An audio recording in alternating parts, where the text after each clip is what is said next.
அரசு போக்குவரத்து துறையிலே 1 லட்சம் கோடி இழப்பு. எப்படி?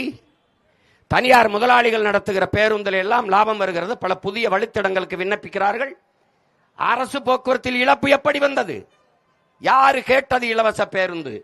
ஆண்களுக்கு இலவசம், பெண்களுக்கு இலவசம், யார் வேணாலும் ஏறலாம், யார் வேணாலும் இறங்கலாம். திருட்டு பயிலும் ஏறி தாலி எடுத்துக்கொண்டு இறங்கலாம், யார் வேணாலும் வரலாம் போகலாம். யாரு கேட்டது இலவச பேருந்து? தரமான பேருந்து, பயணிக்க சரியான பாதை, தரமான போக்குவரத்து கேட்டோம். எங்கே கொடுத்தார்கள்? எங்கே இருக்கிறது?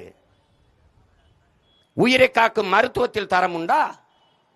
முதலமைச்சருக்கு முடியவில்லை என்றால் அப்போலோ, அமைச்சருக்கு முடியவில்லை என்றால் காவேரி, மற்றொரு அமைச்சருக்கு முடியவில்லை என்றால் எம்ஜி ராமச்சந்திரா மருத்துவமனைக்கு போவார்கள்.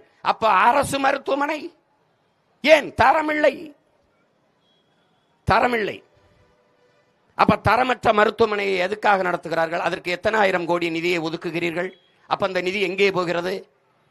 ஒரு தனியார் முதலாளி கொடுக்கிற மருத்துவ தரத்தை ஒரு அரசு 8 கோடி மக்களால் நிறுவப்பட்ட அரசு கொடுக்க முடியவில்லை என்றால் அரசு தோற்று போகிறது. கையாளாத அரசு, தோல்வியுற்ற அரசு. அந்த அரசைத்தான் நீங்கள் தொடர்ச்சியாக தேர்ந்தெடுத்துக் கொண்டிருக்கிறீர்கள் என் உடன் பிறந்தவர்களே.